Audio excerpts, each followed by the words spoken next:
you come in. Okay. And what's all right? Hold on. What's going on? The crime chaser. What's been going on, man? Man, hanging on there, doing what I do.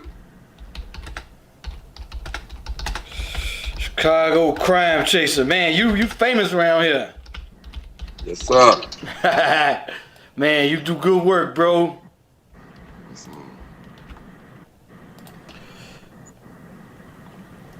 What's going on? This is My Life in the Shot. I'm your host, Donald Washington. I'm going to bring you guys the Chicago Crime Chaser.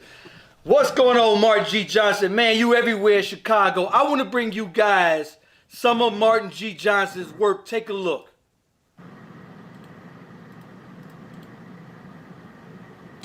All right, people, we're live over here on 111th and Normal. I refuse to show the body. The body is still uncovered, people. I would not show the body out of respect to the family. I see 26 yellow little cones, things, little yellow things out there, people. It's bogus. They're leaving that young man out there dead like that. 26 shots right there, laying in the grass, people. Laying in the grass. Laying in the grass. I am not videoing this. I am not putting his body on there nowhere near this. But out of respect to the family, y'all pray for this family because it's a teenager laying in the grass. 27 shots. Little yellow cones out there, people. 27. Do you hear me? 27. And they have not covered that youngster up yet. And that's terrible, people. That's a disrespect to the dead. You can't do that. You know what I'm saying? We shouldn't allow that in our community, people. That's bogus. They need their butt whooped. CPD out here doing investigation, and you still got this man not even covered up and it's snowing out here. Y'all can look at the snow on my lens. That's crazy. Share this video. This on 111. What's going on, Martin G. Johnson, man? What's up? Thanks What's for coming up, on, man? bro. What is it Yes, sir. like, man, to see so much death and destruction at that crime scene? Little kids posted on their Facebook page that little boy's dead body, and this is what those little kids walked to school and was able to see a dead body on the side of the road. What's going on, Martin? Man, I'm still living. It's another day. I'm still learning. I'm grateful to be here. As I always say when I do my little personal life, that this is the day that the Lord has made. Let us rejoice and be glad. I'm happy to be living, if I may say, Brother Donald. I'm happy. Okay, so bro, you have a violence rally today yourself. Tell me about that. Okay, the purpose of this rally is for violence prevention. Even though I am the crime chaser, I don't stop crime. I report crime. I'm not a crime stopper. I'm not the police. So that's what it is. This march is for any family member that have been shot or have lost a person to gunshot violence or been shot, or for any family member or family that have a missing person. All this correlates together with the violence prevention march. And one of the things I've always say, Brother Donald, is it's a couple of things that we shouldn't do living in the city of Chicago. If you living in a high crime area, you should not be sitting in no car for extensive period of time. I've always say a sitting duck is a dead duck. And number two, young ladies, if you about that life, if your guy is about that life, you should not have your children around you in public in the car.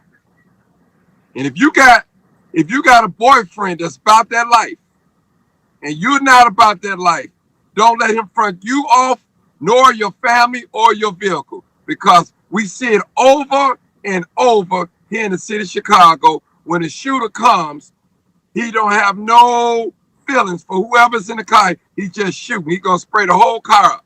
And that's how it works, Brother Donald. And those are preventions that we can avoid. Another one that I call it lip boxing on Facebook.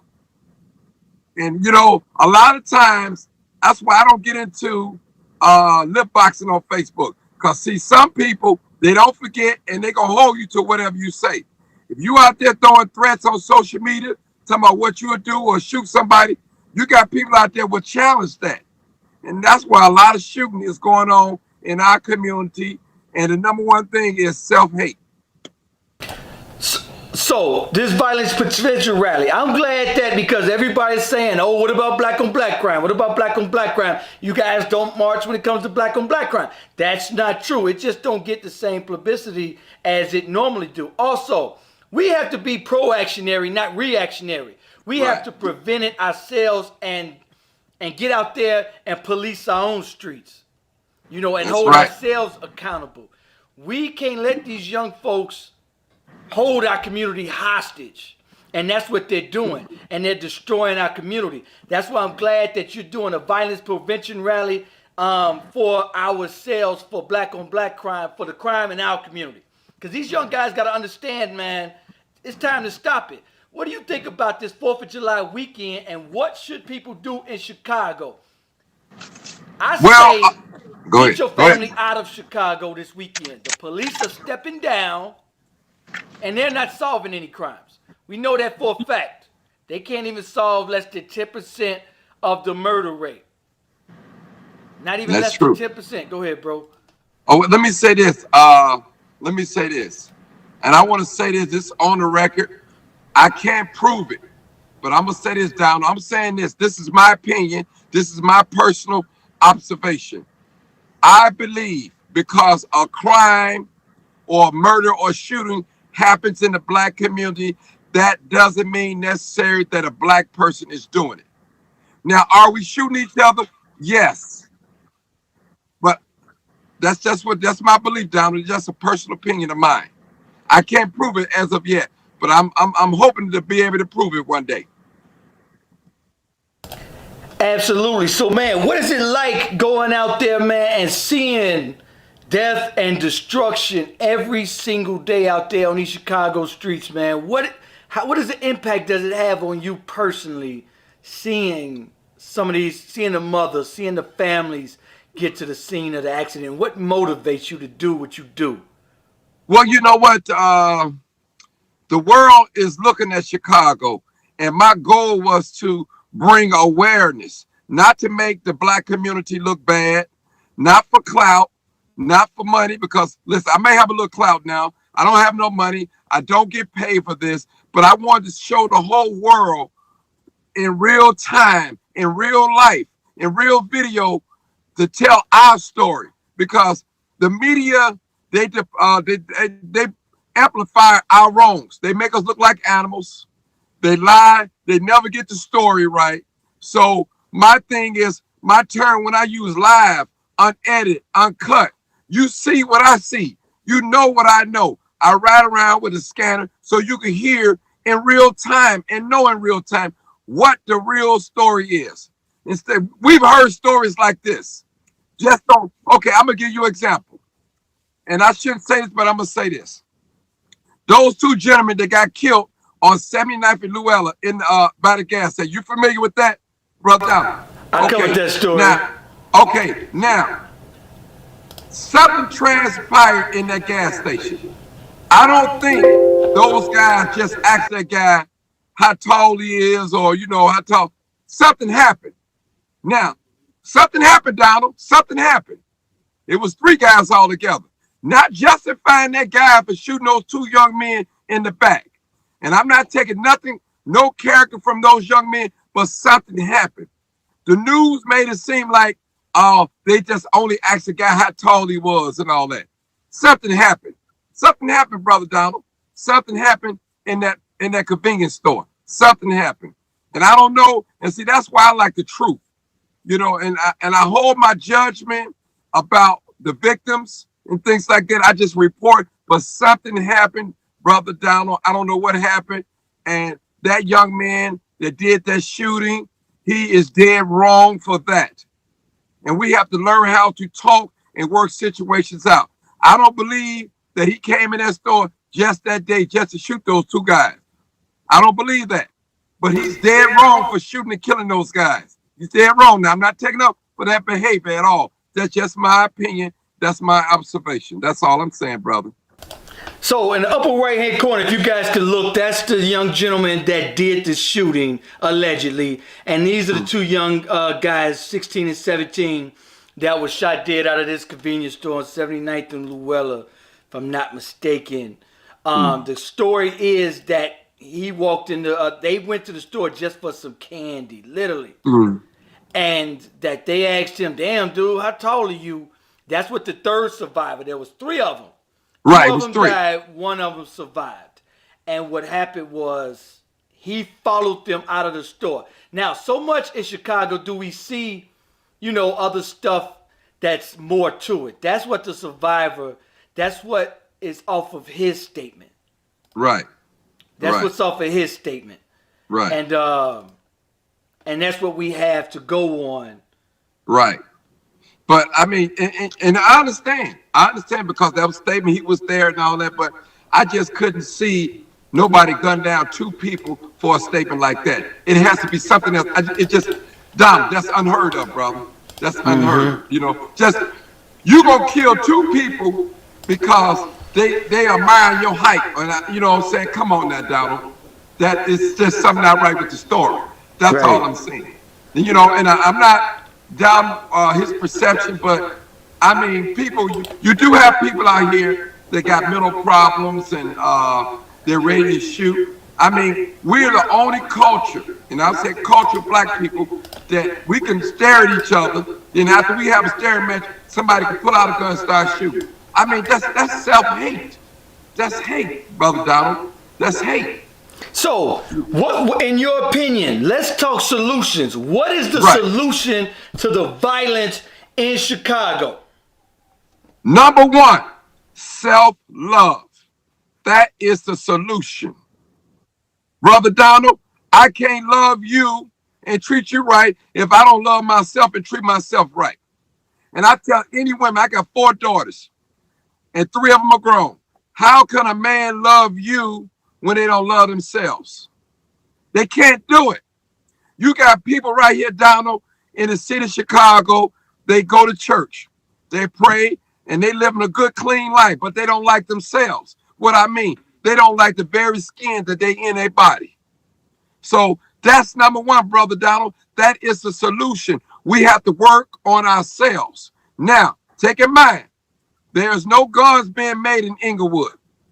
There's no drugs being manufactured in Inglewood. Let's get to the root. Where are these drugs coming from? Where are these guns are coming from? I mean, where? So we are the effect. We're not the cause of these things. We're in poverty in these areas, Brother Donald. In these areas, we have vacant lots. Imagine vacant lots in these areas. Those are how the hearts of men look in these areas, vacant. Anytime a young black man can point a gun at a crowd of people and shoot into a crowd of people that have not done anything to him, something is wrong with him. Something is wrong with him, Brother Donald. So you know what? I say this all the time. It's a lot of trauma and PTSD going on in the black community. These young kids are seeing trauma unheard of. The show you did with the dead body that was on this corner. 111, yeah. I went on Facebook and I saw these young kids post this dead body. I saw those young kids post this dead body on their Facebook pages. This is what they had to see. And this was normal. That seeing their classmates dead like this on the street. And this was circulating all over Facebook, and high school kids and junior high kids. Because I think the young boy was like 16. His name was Chris Polo or whatever. And he was like 16 years old. Junior high and high school year old had to walk past this and see this type of trauma. Let me say this, Brother Donald. Out of respect to the family, I don't show pictures like that. And if I show a body, you better believe it's a sheet that's covered up. That's what I do, out of respect to the family, because I know personally, man, I suffer when I see young black men, whether they deserve it, they're killing it or not, I don't know. But to me, to see anybody, any human, not just a black man, lay down there dead, shot up, that bothers me, brother. That that bothers me. I mean, Definitely. that does something to me. But I want to give a shout out to the commander of the 7th District. And I'm going to tell you the reason why. He said under his watch, he's no longer going to allow a body to sit out like that have done in other areas. He's no longer going to do that now. I don't know what the other commanders doing in their district, but in his district, he said he's not going to leave a body out there. I don't care if it's DOA, they have on arrival. He's not going to leave nobody because it does something to the community. And you're right, Donald. And I respect the commander, the Chicago Police Commander of the 7th District for saying that. I respect him. I give him a shout out for that. So, group economics. One of the things, the solutions I always talk about is group economics. We spend $1.3 trillion a year. However, 98% of that we spend outside of our community. So now, bro, let's talk about group economics. Yes. You protested colored nails. We allow everybody to come in our community, take our money, and go back to their community. They don't live in the community. They don't pay taxes in the community. They don't even hire from the community. They damn sure don't live in the community. They will absolutely never shop in the community. I respect the drug dealer that won't let somebody from up north come on their corner, make millions, and go back up north. Drug dealers will say, hell no, get off my corner. If I can't eat with you, get off my corner. But however, we allow all these other businesses to set up shop in our community, and we patronize these businesses. So when the coronavirus hit, they donated not a single penny back to the community they get millions out of. I seen a protest and I watched at least within 30 minutes, at least 150 people walk in this store.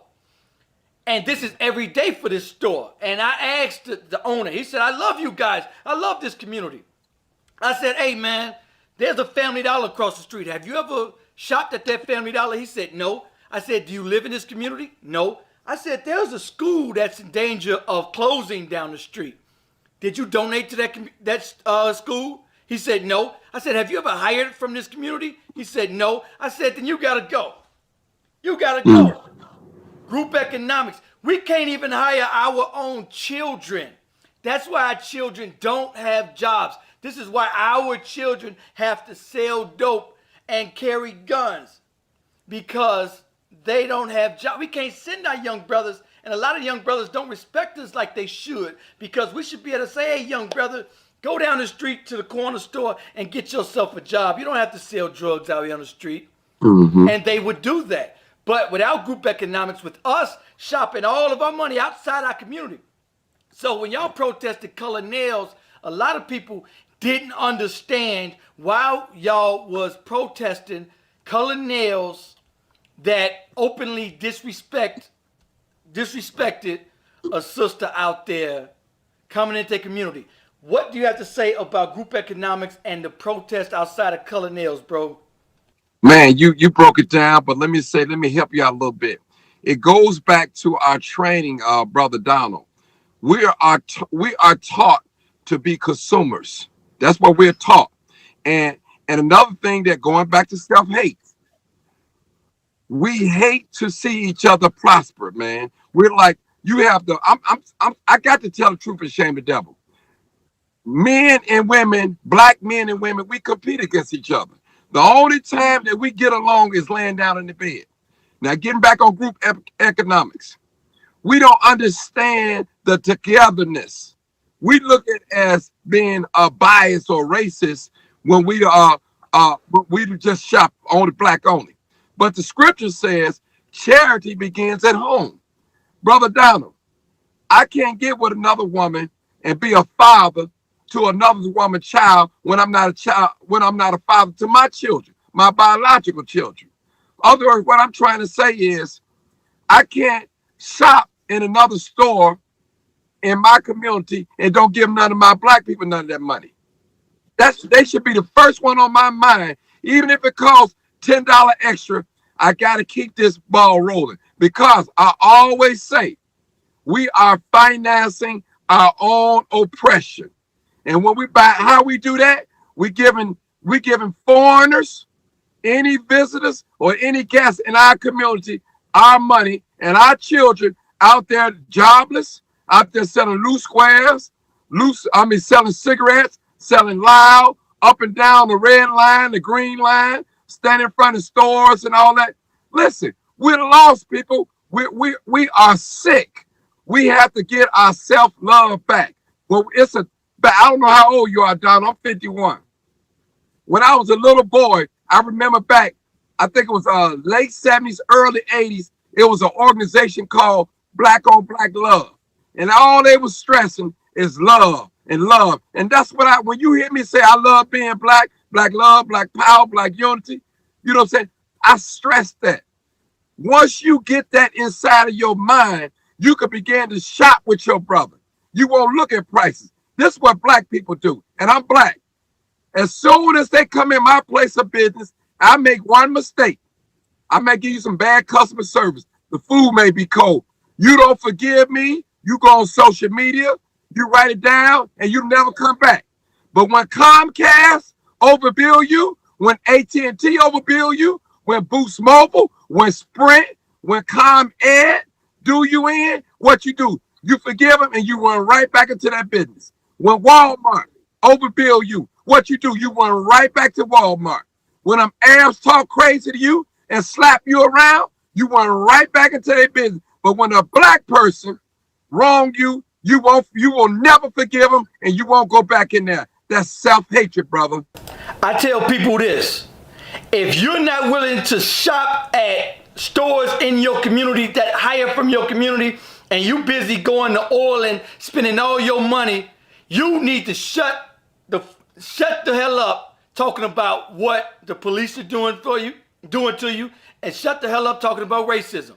Because what you're doing is financing your own oppression. You lose the right. I can see if you did a little bit of shopping. I'm not saying do 100% of your shopping, but at least try to patronize the businesses in your community first.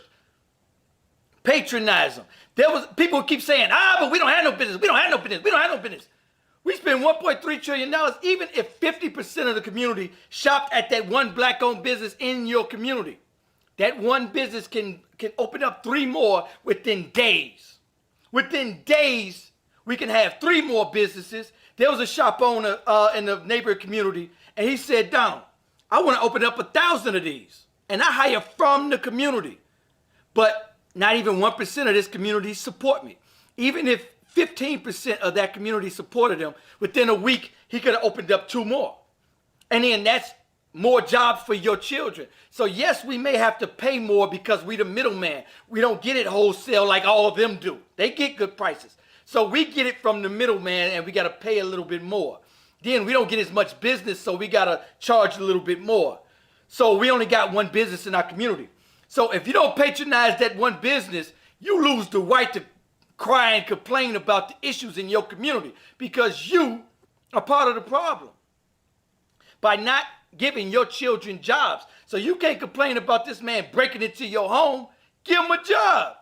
And by giving him a job, everybody can help. Just shop at that one business in your community. Make it 10 businesses. Get that young man a job down the street. And you ain't got to worry about your property value going down. And you ain't got to worry because you're going to pay for it. Even though you pay $10 more there, your insurance is going to go up, so you paid for it. Your property value just went down $50,000 because somebody got killed because he ain't got a job. So now you done paid $50,000 for not shopping in the businesses in your community because the young men in your community got to go kill people to eat. So you've paid for it times 10. So there's foreigners that come in this country and they don't never shop outside their community. Tell me when's the last time you seen somebody outside your community patronizing the businesses in your community, Mark G. Johnson? You live in Englewood. Man, have you ever seen somebody up north in your shop? Never. It don't happen. Don't happen. Let me say this, Brother Donald. Everything that you said is 100% correct. I agree with you. And another thing about shopping with foreign-owned businesses, their children is going to Ivy League schools. their children coming out being CEOs, our landlords, property owners, and things like that. And our children out there gunning down each other, throwing up gang signs, selling, I call it selling dope, peddling loose cigarettes, selling poison. And Brother Donald, this is real. And that's why we having this program right now to educate you guys. I'm not one time I call black people dumb, not one time I call black people stupid. I call them uneducated. They don't know. We're sick. We need to love. It goes back to self-hatred. That's what it is. We hate to see each other profit. When you got love, hey, Brother Donald, if I got love for you, I'm not too quick to pull a gun on you and shoot you. Excuse me, y'all. So even if we come into a disagreement, and if we don't never talk, but you can say in your heart to heart, but one thing I know about Brother Martin, he loved me. He ain't gonna pull no trigger on me, and I ain't got to worry about him killing me. We don't disagree. We fell out. But see, that's the type of love that we gotta have for one another, man. We got to. If we don't have that love, brother, we in trouble. We are in trouble, Donald. It's self-hatred. That's all what it boils down at the end of the day, self-hatred. It took them 400 years to get us in the position that we're in now. You know, I had to learn, Brother Donald. Brother Donald, I used to walk around with 2 guns on me, man. I'm waiting on somebody just to say something to me back in the 90s because I was going to blow them away. You know what I'm saying? But that was my mentality. That was my mentality, brother. I'm always thinking violence. You know, you live by those that live in the hood. All we think about is survival. Where the next dollar gonna come from, protection. If anybody run up on me, I'm gonna do this and do that. We shouldn't have to be like that toward one another. We should, brother. And hey, Brother Donald, I appreciate everything you're doing for the community, your talk shows and things like that. And it's not about the crime chaser. Everybody say you do good work, but this is what I'm supposed to do.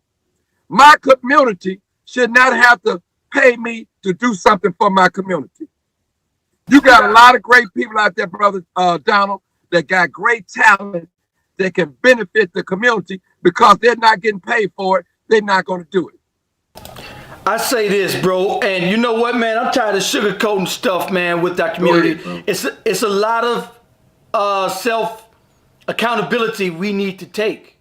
You know, man, get your kids out there. Fathers, get your kids this weekend. Mothers, get your kids this weekend. Understand what your kids are out there doing. And if you can, get them the hell up out of here. The police are stepping down. If you got teenagers especially, anywhere from 13 to 24, grab them and get them the hell up out of Chicago, man. That's me personally. Because the police are stepping down and they letting those kids have at it. And then now, if you know that man is going to shoot you, you ain't got no other choice but to shoot him first. So it's a survival out there in the streets of Chicago. And a lot of these kids are in survival mode, man. So if parents, if you could keep those kids safe, keep your kids safe, get them out. That's what I say.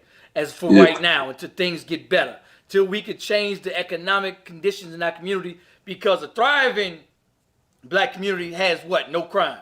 But a impoverished community has what? A lot of crime. It is an economic way up out of this mess. If we can build the businesses in our community. That's why I don't understand why a lot of these celebrities, they will give hundreds of millions of dollars to the Red Cross or to a university. What? Why not give it to a business, a food chain that can guarantee our great-grandkids eat good like they do? Like a Chinese billionaire dropped 18 million in Chinatown and said, here go 20 businesses. Y'all eat, your great-grandkids can eat forever. And y'all would never need for nothing. I don't want y'all to go nowhere else needing nothing. We're going to bring it in. We're going to import it. If you ever notice, Chinatown's always in every city right off a port where they ship their own goods in, they get their own goods, and they ship their own goods out. Economics, location. Anyway, Mark G. Johnson, is there anything else you want to say to the audience? Oh yeah. I want to say this. During the looting, okay, in the black community, this is a problem we have too, brother. We have a lot of these foreign-owned stores, and they know who they are. You're selling guns, you're selling drugs, and you're selling tobacco products to underage teenagers in our community. Now, once those stores had got looted, you know what some of the people in the black community saying? We ain't got no stores to go to now. Hold on.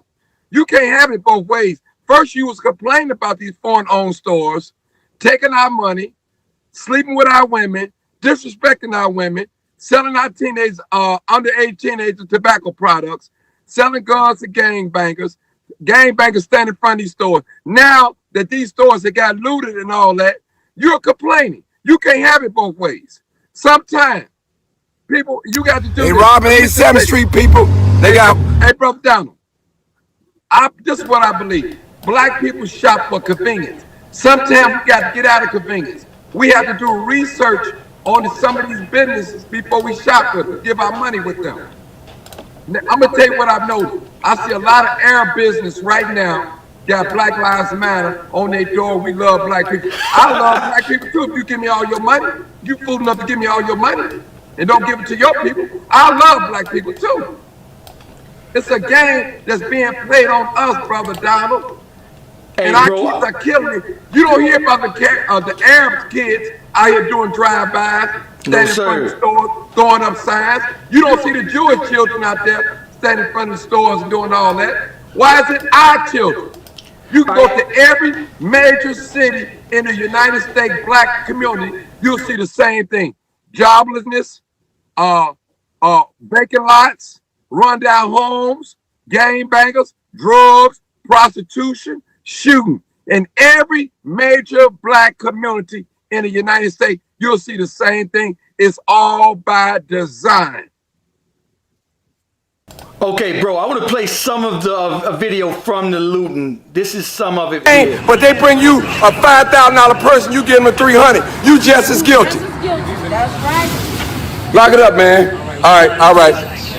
They ain't worth it. Yeah. It's not worth it. So if you buying stuff from them, shut your mouth. They're going back into foot action. Right back over there, people. Right back. What? You're going right back in there. No, they're going right back. Look. I got the scanner. They're going right back in there. They flash mobbing back in there. Look, they're going right back in there.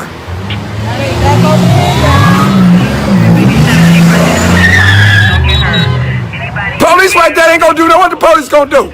Right there. There's too many of them. What you gonna? I'm glad that you got the police was watching them, was sitting there. The police, the Chicago, I keep telling people this. The Chicago police let that go down. They let that go down. They wanted that to go down. The Chicago police was sitting right there.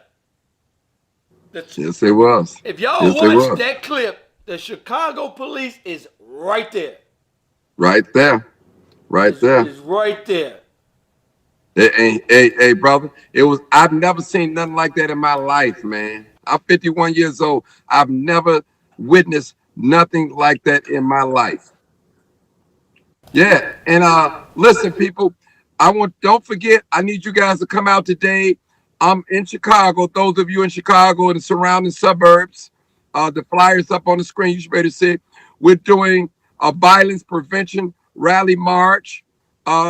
This is what's going to take place. We're looking for solutions. Now, I know you're tired of all this talking and preaching and praying and singing and all that. All that has its place. But we have to engage in one another. We have to love on each other. We have to support one another. That's the first thing that we have to do for healing. Because people, we're sick. I'm sick. You sick. We balance self-hatred, people. So we're going to be out there today at 3 o'clock. We probably start marching like around 3:30 or 3:45 down Halsted, 78th and Halsted, all the way down to 61st and Halsted and back to 63rd and Halsted, right across the street by Whole Foods. We got dancers. We got politicians. We have policemen. We have food. We got everybody's going to be out there. It takes a community. It takes a community, people. We can't do this all by ourselves. It takes a community of different people. The police cannot do it by themselves. The pastors, the preachers, the ministers, they can't do this by themselves. The activists cannot do it by themselves. The parents, both parent, mother and father, they can't do this by themselves. We all have to do it as a village. It takes a village. The teachers can't do it by themselves. The gang members can't do it by them. We have to get together, people, under one umbrella and make this happen, decrease the violence in our community. And let me get a little spiritual here.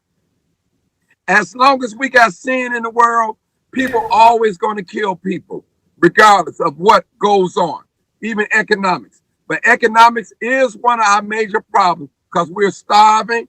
We need resources in our community. You'll never know who you meet today. You might meet that person that can help you tutor your son. You might meet that person that can help you write a grant. You might meet that person that may help you start a business. You never know who's going to be in that crowd today. So listen, people, show up today. If you don't want to march, meet us at the end. That's okay. But we're going to be talking. We're going to be singing. We're going to be dancing. We're going to be doing whatever it takes for us to get this thing right. Anyway, yes, absolutely. Thanks, bro, for coming on the show. Make sure you guys follow Martin G. Johnson, the Crime Chaser, on Facebook, on YouTube. Man, the brothers everywhere. Bro, we appreciate all the work and commitment, man. Good luck with your rally today, man. Young brothers and sisters, man, put the guns down. Stay low this weekend. They're going to have DUI checkpoints everywhere. They're going to have undercover cops everywhere. All right? If you got kids, man, get them up out of some of these areas and be safe. Lay low this weekend. It's going to be a tragic weekend. We had 7 young babies just died last weekend, the Father's Day weekend. Let's try to keep this safe. Anyway, I want you guys to go to My Life in the Chi YouTube channel, My Life in the CHI. Thanks again, bro, for coming on the show. Peace to you. Anyway, like, subscribe. Let me know what you think about this video. Peace. Peace.